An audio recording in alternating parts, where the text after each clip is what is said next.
Hey everybody, and welcome to Let's Look at Galactic Civilizations 3.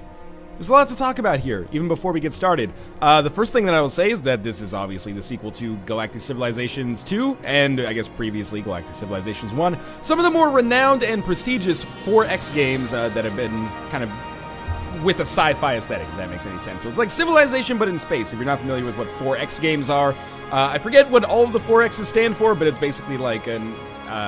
it's an abbreviation, basically, that means, like, exploration, expansion, exploitation, and then there's another X involved in there somewhere, but I've forgotten what it was. So it's like Civilization in space, but not exactly Alpha Centauri. I've never played any of the Galciv games, but I'm familiar with them based on reputation, and this is the newest one that is coming out from Stardock Entertainment. As of right now, it's available on Steam Early Access. Big caveat here, it's $100 on Steam Early Access. If you pre-ordered, and pre-ordering is $40, you get access to the alpha at that cost. If you want to pick it up for yourself now, and you missed the window on the pre-orders, it's $100. As I understand it, this is to lock out people who are not anything but diehard enthusiasts, and those people will get a better impression of the game later, once it actually comes out and is fully featured. But as for right now, I'm certain that that's not going to necessarily make people who are already worried about early access feel better about it, but in some ways I almost feel that pricing it at $99 is less likely to lead to impulse purchases and less likely to lead to people being ripped off unless they're informed about their decision. But in any case, agree or disagree, that's how much it is. We're gonna get started here, and I'll actually talk about this during the loading screen, but I played about 2 hours of this so far. This is actually the second video that I've recorded. The first one didn't really work out perfectly for me, and I'm actually gonna take a quick second, because I'm in XSplit now, to take the audio down just a little bit. That might be a little bit better and a little bit less likely to overpower me. But in any case, there's 4 races currently in the game, and there's a lot of features that are not in the game right now to begin with. One of them is diplomacy. The war system is also very, very rudimentary, or the battle system. If I go back here, there's also a shipbuilder, or a ship designer, I should say. That's not quite in the game yet. And neither is the metaverse, whatever that is, and scenarios, which will, be, of course, be like single kind of campaigns that you can play out for yourself. But anyway, we're gonna play a new game. It's basically a 1 versus 1 skirmish. What's kind of cool is that you can see that all of these races that we have here, the Terrans, the Drangan Empire, the Altarian Resistance, and the Iridium Corporation, they all have kind of unique abilities and technologies. And this really influences the way that they play. Like, the Iridium Corporation is based around economics. They're based around kind of becoming like a business-type empire, or like an economical power. Apologies for the Steam overlay as well, but there's not much I can do about that. But the Drangan Empire, more militaristic. They're tough, brutal, courageous, fast, and organized. And they get technologies around basically their warp drive system and also their weapons. And then the humans, a little bit of a mix of both, so we're going to play as them. We're not going to change anything at the start here either, but this is the loading screen where I can actually have a chance to talk about the fact that we're about to go 1 versus 1 against the AI, and I'll explain a little about what our goals are here. You know, it is kind of similar to a game like Civilization. I've played Civ 2, 4, and 5, so it's similar to those at least. I don't know if you're a fan of Civ 3 or 1, if it will necessarily compare, but as we load in here, I'll try to explain what's happening. Basically, you know, it's hex-based. And if I zoom out, you can see the entire map that we're dealing with here. Now, each one of these circles that you can see on the map represents a star. And a star, as you might remember, or might expect at least, can have some planets gravitating it or orbiting it. Much like our star, the closest star to us, the sun, does here. So this is based on, you know, our solar system, basically. I guess each one of these, maybe it would be better to call it a solar system. So around us right now, we have Earth. This is our home planet. I apologize, by the way, for the kind of erratic camera panning. I'm not trying to give you motion sickness, but the way that it works right now, like one touch on the arrow keys really sends it flying in one direction. But anyway, you can see we have Earth. You can see the moon orbiting it. Not that we can do anything with it. There's Saturn, which is a gas giant. Mars, which is a habitable planet, and Jupiter, which is a gas giant. But we can't colonize gas giants, but one of the things we do want to do in the game is colonize and expand, almost like you would if you had a settler in Civilization. So we can look at one of our ships, which we start with, which is called a colony ship, and send it over to Mars here, and it'll ask us if we want to colonize it, and of course we will. And we'll name it Lion's Den 2, because, you know, you don't want to be Lion's Den 1. You got to act like you have a precedent for it. And again, what I was going to say is that it's kind of a sandbox game, not the same way necessarily that something like Europa Universalis or Crusader Kings 2 is, where you can do anything you want and you can set your own goals. Your goal is still to win in this game, but you can win in a variety of ways. You can win economically or culturally or militaristically, and in accordance with this, you can kind of specialize your cities or your colonies as well. So you get colonization events, and these are one of the coolest things I think about the game. It almost makes it a little bit FTL-ish, if you will. So upon landing on the planet, you realize it's quickly, or sorry, you realize quickly it's been inhabited before. Beneath the northern ice, explorers have found an ancient starship. They believe they can free the ship from the ice, but the resulting melt will flood much of the arable land on the planet, and the climate change will kill most of the unique native species. So we can leave the ship buried, but study its technology and get a research benefit. We can set aside interior land to create refuges for the native species, then free the ship from the ice. This will give us a free ship. A population cap will go down, so our colony will have less population, and much of the planet is flooded and useless for building structures, or there's too much life in the universe as it is, and free ships are hard to come by. And then we get a free ship, but much of the planet is flooded, but we don't get the population problem. So let's take our free ship and flood much of the planet, but at least we don't lose the population. Alright, so, you know, this water basically is the flooding, I think, that we've done on Mars here. So it turns out there is water on Mars, scientists. You can come back now. And this is kind of like our city planning system. So there's only 4 extra tiles in addition to our colony capital that we can actually build something on because we flooded so much of the area. So we can build things like basic factories, research laboratories, embassies, and market centers. What these are improvements to manufacturing, research, influence, and wealth, respectively. So the other thing we can build is a starport, or we could just put our points basically into research or, you know, birthing subsidies, which will increase population. But we're going to build a basic factory, which will basically improve the speed at which we build all other improvements, and then we'll build a starport so we can build more ships. Okay, so that took a while, but it's done. And we got a precursor ship, which in this case is going to take the role of a lost defender. So this is going to be a military ship that we can use to defend or attack, probably attack. But another thing that we're going to do here, we usually start with the scouts. Good. If you want to micromanage your units and send them out to explore these star systems individually, you can. Or if you're like me and you just care about the big picture more than the kind of granulated small picture stuff, you can just click explore, and then our ship, by the way, this is turn-based in case you didn't notice, otherwise it wouldn't be taking so long to do all this stuff, probably. You can just click explore on the command menu, and then it'll go explore for itself. Similarly, our survey ship will allow us to get some awesome benefits, so we're just going to set this to automatically survey. As it, yeah, please, oh, sorry, I put it on sentry. Cancel sentry, survey, there we go. So what this will do is now seek out kind of unique artifacts and ruins in the galaxy here, and these will give us things like extra credits. You can see like credits up here at the top, extra progress towards research. It's kind of like coming across a monument or you know, coming across ruins or rubble in the Civilization series. And we might just put our lost defender kind of in the same fleet. So you can create fleets. Basically just multiple enemies that, or multiple ships that can go together and accomplish a single goal. So we're just going to have this entire fleet explore. I just want to make sure that they're actually in the same fleet together. I think they are. Okay, and what's also really cool is that, like Warlock, I think maybe like Civ 5, it has this thing down at the bottom, which basically just tells you what you're supposed to do to finish your turn, so you actually don't lose any of your actions. So we're going to click research, and we're going to start by researching maybe colonial farming, just to get something done. But then we're going to focus on weapons, because, you know, this is a game that takes a long time. Do we really not build anything on Earth? Okay, we'll build a basic factory on Earth, too, just to get things going here. You know, the games take a long time to play. So we're only going to play for like a half hour here, so I want to kind of encourage war as fast as possible. And that first turn, you know, you're setting everything up, it takes a little while. After that, it won't take us nearly as long. But what we're looking for here is more habitable planets. So there's a habitable planet right here in Drondal, and we'll probably build a colony ship on Earth after the basic factory is done, so we can colonize there and expand a little bit further into the galaxy. So there is one AI companion somewhere out here. Not companion, sorry. Enemy somewhere out here, and we'll try to find them. But first, this is why I like just putting your units on, like, automatic turns, because they are automatic goals, because then they just, you can just click that turn button and kind of watch time go by pretty rapidly. So, Earth has finished its basic factory. And it says queue empty, so we can build from like that colony screen as you've seen, or planet screen I guess in this case because this is our capital. And we can build something on one of these tiles if we want to. Adjacency is important, almost like in XCOM. You know, if we look at well, let's look at our basic factory. If we have tiles adjacent to this factory, they get +1 level to manufacturing and +1 level to military, which is pretty cool. So adjacency bonuses are important, but what I'm actually going to do here is show you the other way to build things, which is from the quick build menu. And we're going to build another colony ship, and you can build it or you can just buy it. So we're just going to buy it, basically. It's going to cost us about 1/6 of our actual treasury right now, which is pretty crazy, but it will allow us to get a rushed colony ship out, so that'll be done next turn. And then what we can do is just eject that colony ship from our capital like so. and we can load it with whatever percentage of the population we want to. We only have 8 people on Earth right now, but we'll load it with, you know, almost 3/8 of them, and then send our colony ship over here to colonize the habitable planet. And it'll take a while to get there, but that's okay. Now, Earth, what should we have you do?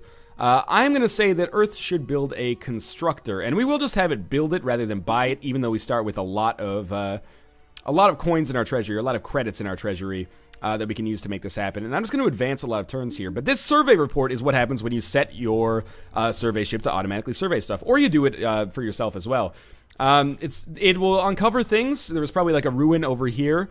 And it says, the scorched and pitted exterior of this abandoned cargo pod gives the impression that that its rightful owners are unlikely to return for it in this life. It would be a shame to let the valuable goods go to waste. Credits plus 22. Sure, that's good. And we've also made first contact with our AI, which I guess was in this area right here. So we can probably guess that the Drangan Empire, who is our militaristic enemy, is over here. Now, there's no diplomacy to speak of in the game so far, which is really one of the most glaring omissions. But again, it's early access. It's coming later. If you're buying this on an impulse, don't. At least don't yet. Wait until it actually comes out and is fully featured, because as of right now, you know, I can't even speak to other planets, other empires, if you will. So it does mute the diplomacy system basically entirely, and we just start at war with them. So automatically we're hostile, but they won't really attack us. We'll attack them. The militaristic side is a little underdone right now as well. But it's cool that it's playable, and there's a lot of potential in this game, I think, for people that are fans of 4X games. And I know Galactic Civilizations 2 has a really, really great reputation. We got a survey report again, I guess, and another colonization event. And I'll read this one out. But yeah, I wanted to finish that train of thought, which is that I think it's got a lot of potential for people who love Civ, but maybe want to see it in a sci-fi aesthetic, or people who played a lot of Endless Space but are now done with it, or people who are fans of the Galactic Civilization franchise in general. It's really slick, and it's got a lot of potential. It's not quite there yet, but it is early access. Our scouts report that significant portions of the planet are inhabited by a sentient pod-like creature. These pods bond with other sentient life. Those who are bonded by those pods experience significant physical pain at all times, but have heightened intelligence. What are your orders? We can keep them away. No one should have to live in agony. That makes us more benevolent as a race. We could encourage our people to make good use of the pods, but don't force anyone. That'll make us pragmatic, but also give us a research bonus, which is nice. Or we can require all colonists to be introduced to these pods, which will make us merciless, but also give us extra research points. And I'm going to go for pragmatic there. And then on this planet, we can choose what to build. And I'm just going to build a basic factory again, because I think that that's the best idea for making sure that your colony can actually produce well into the future. So we're going to have a lot of turns to just advance here. I do like the graphical interface of the game. Oh, the camera sometimes is it moves a little fast for my taste. I wonder if there will be an option eventually to change that, because I don't want one mouse wheel scroll to be such a big deal. And same with like the keyboard panning. But eventually, I guess when you have much larger maps, that keyboard panning rate might seem sensical, but when your maps are as small as they are right now, you don't need to zoom out as far, I think. So the Drangan have just formed or colonized plus 1 credit. Okay, when I played the previous build, it was giving me like 200 credits each time, or sometimes 2,000. Now it's giving me 1. So I think they've maybe gone a little bit too far in the other direction, but it's better than just getting so many credits for free constantly. This is probably, it's a fleet there. I can't really see what's in it right now, but that's okay.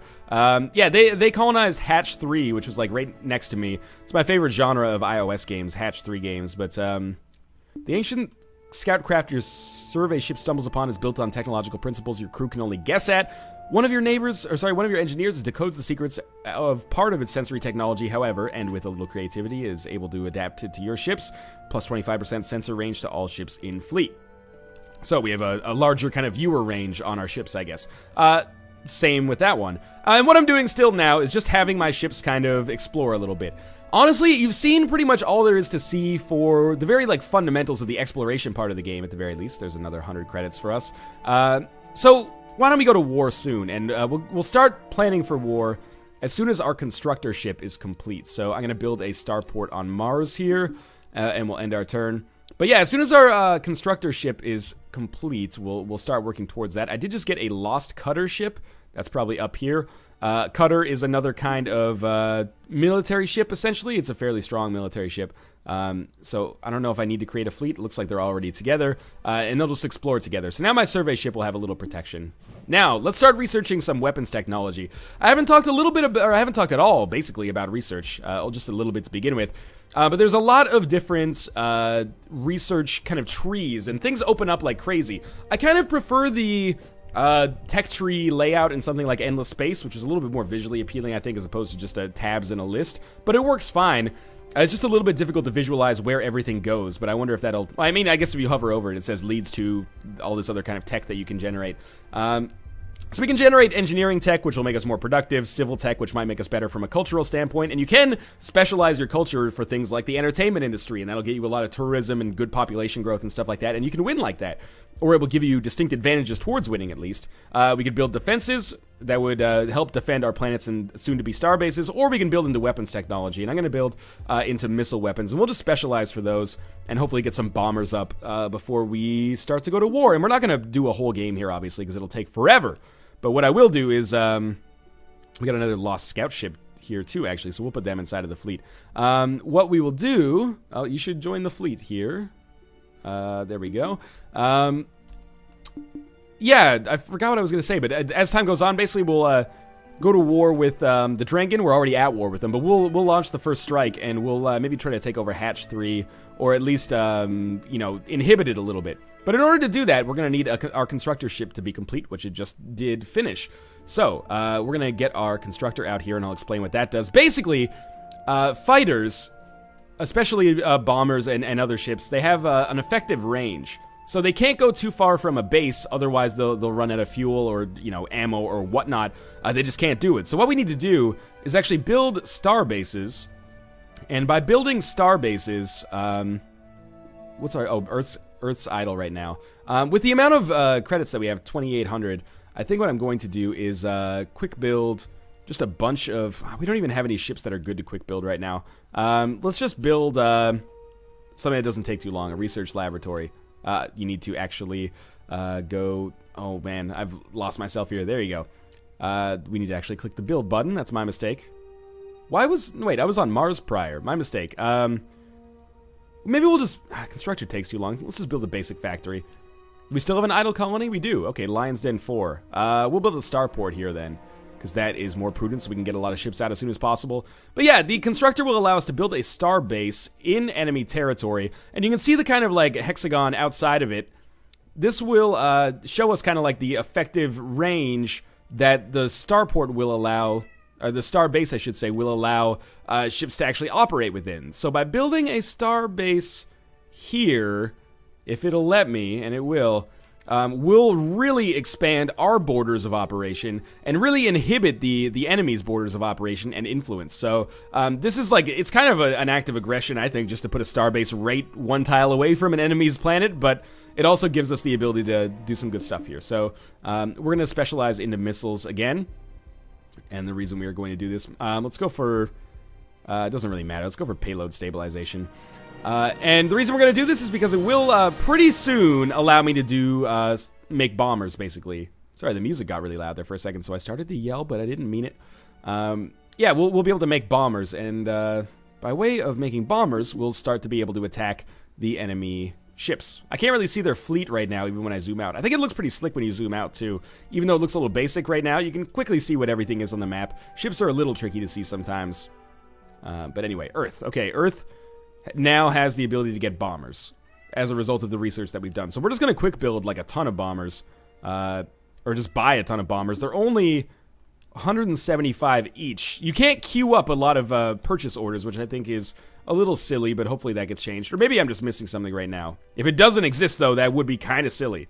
So we're just going to send the bomber in there, and maybe we'll buy one more bomber, and then we'll just set Earth via the colony screen here to just build an F-ton of them afterwards. So then we'll build like 8 bombers or something there. I don't know if they require other resources other than time. Maybe they require population. Maybe they require something like, you know, primary resources like iron or something like that. But I don't know right now. I haven't needed to know, let's put it that way. And I'm going to put the ships here on guard, kind of like fortifying in Civilization. And we'll get involved in a little bit of combat here. So, one more bomber will be built. We'll eject you, and what we're gonna do is basically, yeah, we'll start building a bunch of bombers here too. Once we have 3 or 4 bombers, I'm just gonna get them going in their own fleets. We can just say pass on their turn. I don't know if there's a hotkey for that. If there's not, there should be. You guys should go over here as well. We're just gonna create one large fleet and try to get involved in some combat. Oh, there is an enemy fleet over here. I'm not trying to build up combat, I assure you. Combat as it stands in the game right now is definitely one of the weakest elements. Ships just kind of like, I mean, they stand on adjacent tiles and then you trigger a battle. Let's keep going with missile specialization here. They just kind of stand right next to one another, and then you say, like, do you want to initiate, or they say, do you want to initiate battle? And you're like, yeah, and then it just kind of shows you the outcome. But again, I can't stress enough that this is early access, and that's not me making excuses for it not being ready. It's me saying it doesn't have to be ready because it's still in early access right now, so don't be totally crazy over it. This is not like a... I know people are very wary about early access. This is not just a cheap cash-in, though. This is just it's an early playable build of a game that people are excited about, and it works, and it's not totally misguided, and it's missing a lot of features, but hopefully those will come in time. If they don't come in time, well, you can hold them accountable, basically. And again, I can't stress enough that as of right now, I am basically saying, don't buy this in early access unless you are a huge enthusiast of the game. There's no reason that you should pay $100 for something that's in early access, unless you really, really, really want it. This game, as it stands right now, is not worth $100. I can understand the reasons of pricing it there, but, you know, you have to imagine that people that are on early access now, they're damned if they do, they're damned if they don't. If they make something cheaper in early access, then when it comes out, it's more expensive. They're like, well, you were trying to sucker people in for early access. You were trying to, like, put your game permanently on sale to start with so that people got tricked into making impulse purchases and then it turned out to be bad. And then if people deliberately price it super high, they're like, you're trying to take advantage of consumer ignorance. People will pay $100 for it. Well, I'm not trying to say that the consumer is always at fault at all. It's a weird and touchy situation. What I will say is, if you're listening to this video, keep yourself well informed. That'll help everybody out in the long run. Basically what this video is to create awareness and to say, hey, this game is, it's cool so far. Come on and look forward to it coming out when it comes out, and maybe you'll enjoy it then. Because I definitely think that right now it's a shell, and that's fine, considering its state in development. This is an alpha build. And for an alpha, it's pretty impressive, and in a few months or a year or whenever Galactic Civilizations 3 actually comes out, it should be something very interesting. Not enough logistics points, I guess, to create a fleet that large. That's okay. Let's just have everybody come over here for now. So we're going to try to go to war with the Drangons right now. I feel like Steve Brule every time I say Drangan, but anyway. Let's end our turn, and then we'll send one of our fleets over here, if I can. There we go. And then we'll have a battle. So they have a fleet 1001 here. It's got a ton of ships, 16 ships. We'll probably lose this. One of them seems to be like a cruiser or something too. So we'll send our shitty fleet in. Confirm battle. I hit done, and then you can see what happens. We lost some hit points, and sometimes I guess the ships just disappear a little bit. We can just keep clicking on this, I guess, until the end of time, which is weird. Maybe they've gone into cloaking or something like that. It's hard to tell, but basically, I'll just confess that when it comes to battles, I basically don't understand what's going on. And I think to some extent that's my fault, but to a larger extent that's the game's fault. And not fault in necessarily even a bad way. Please eject all these ships into a fleet. That's my fault with the interface there. Not fault in a bad way, but fault in like a, you know, what are we supposed to do? I really do. There's no tutorial in the game as it is right now. I understand it. But that being said, let's create a fleet and maybe like move them slightly. I should never have messed around with the interface, because now it's like idle ship. Just guard. Alright, you got some idle ships. Can we make them into their own fleet? Yes, we can. Alright, then if we can click on them, we'll make them guard. Okay. And I don't know, the enemy ships, I don't know if they went into cloaking or if I blew them away with my impressive firepower. Beats me. But that's basically how the battle system works now. Confirm battle is your bombastic screen. Again, that's why I say, and I think at this point it's probably pretty clear why I'm saying it, that a lot of the systems in the game right now are rudimentary. So definitely don't consider this, even though I've been positive in my impressions so far, don't consider this a glowing endorsement to pick it up, because it is very, very early on. But you know, that's Galactic Civilizations 3 as it stands right now. I think it's a shell, but it's a promising shell. It's like a taco shell, and you can, like, see the ingredients beside it. Yes, there is a chance that the delicious ground beef with the seasonings and the onions and maybe some chopped up peppers and the salsa and the shredded cheese, of course, don't make it into the taco shell, or they make it in and it's somehow, something's gone wrong. But as for right now, from a potential standpoint, it feels quite nice. It plays well with what's in it. And I'm excited to see what happens from this, or what happens from this point, I guess I should say, as development continues. So as of right now, there's no way I can recommend a purchase in good conscience at $100 unless you are a diehard enthusiast of the franchise and have money to burn. For everybody else, I would definitely recommend keeping an eye on the game. It looks like it's coming along nicely, and I'm excited to play more of it in the future, let's put it that way. But for now, thanks for watching. I hope you guys enjoyed the episode. If you did, make sure to show your support. Click the like button. Subscribe if you want to see more videos like this in the future, more impressions like this in the future. And of course, there will be a link to Galactic Civilizations 3 on Steam. Again, you've been warned, if that makes sense. That doesn't mean it's a bad game, it just means it's cost prohibitive right now. Deliberately cost prohibitive. But still, hopefully you've gotten all the information you wanted to glean from this. Again, thanks for watching, and I will see you next time.